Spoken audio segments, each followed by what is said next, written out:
राधे राधे दोस्तों। भगवान की भक्ति किन लोगों को मिलती है?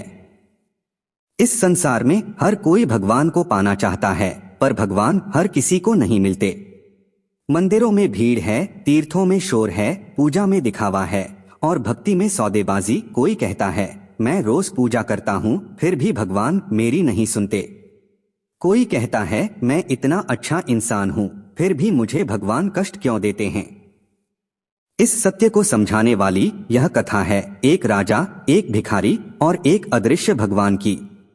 बहुत समय पहले की बात है। सूर्यगढ़ नाम का एक समृद्ध राज्य था। उस राज्य के राजा का नाम यशवर्धन था। राजा धर्मात्मा था, विद्वानों का सम्मान करता था, बड़े बड़े यज्ञ करवाता था और हर पर्व पर हजारों ब्राह्मणों को दान देता था।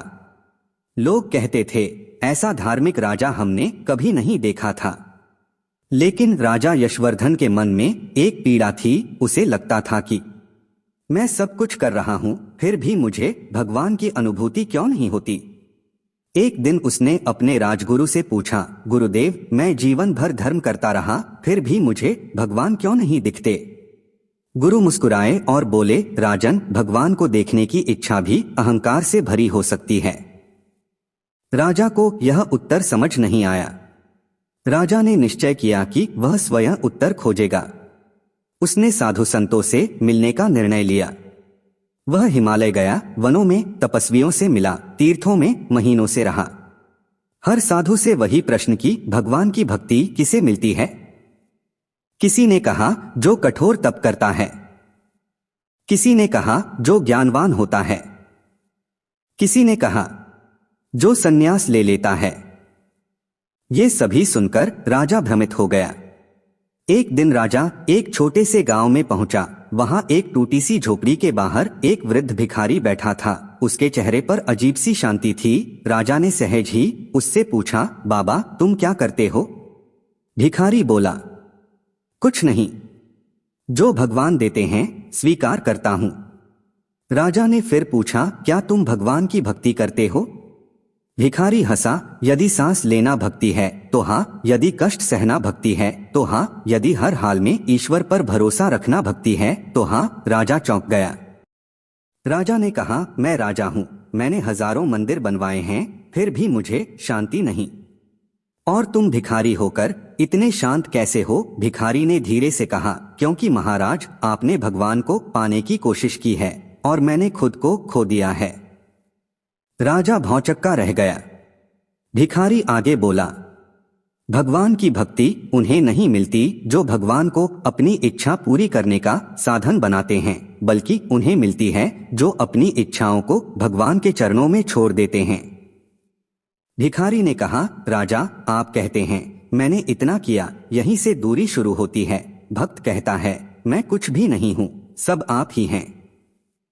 राजा को अपने जीवन की सारी पूजा, दान और यज्ञ अचानक भारी लगने लगे। उसने कांपते स्वर में पूछा, तो क्या मेरी भक्ति व्यर्थ थी? भिखारी बोला, नहीं, पर अधूरी थी। भक्ति तब पूर्ण होती है जब मैं समाप्त हो जाए। भगवान का प्रकट होना।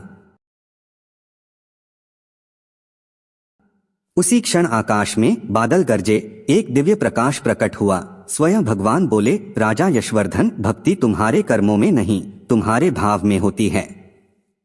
यह भिखारी मुझे हर सांस में याद करता है और तुम मुझे केवल कर्मकांड में खोजते रहे। राजा ने तुरंत भूमि पर गिरकर प्रणाम किया। राजा ने भिखारी के चरणों में सिर रख दिया।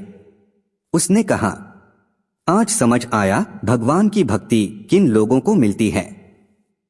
राजा ने अपना राज्य छोड़ा नहीं, पर उसका अहंकार छोड़ दिया। अब वह राजा था, पर भीतर से था भगवान का सेवक। इस कहानी का संदेश, भगवान की भक्ति उन्हें मिलती है जो दुख में भी ईश्वर को दोष नहीं देते, जो सुख में भी विनम्र रहते हैं, जो दिखावे की नहीं सच्चे भाव की पूजा करते हैं, जो मैं नहीं तू ही कहते हैं, जो पाना नहीं अर्पण करने आते हैं। भक्ति कोई वस्तु नहीं जो मिल जाए। भक्ति वह अवस्था है जहां खुद खो जाना ही प्राप्ति बन जाता है। भगवान हमसे दूर नहीं है, पर हमारे अहंकार ने भगवान से दूरी बनाई है। जिस दिन मैं गिर गया उसी दिन भगवान मिल गए, क्योंकि भगवान की भक्ति सिर्फ उन्हें मिलती है जो झुकना जानते हैं।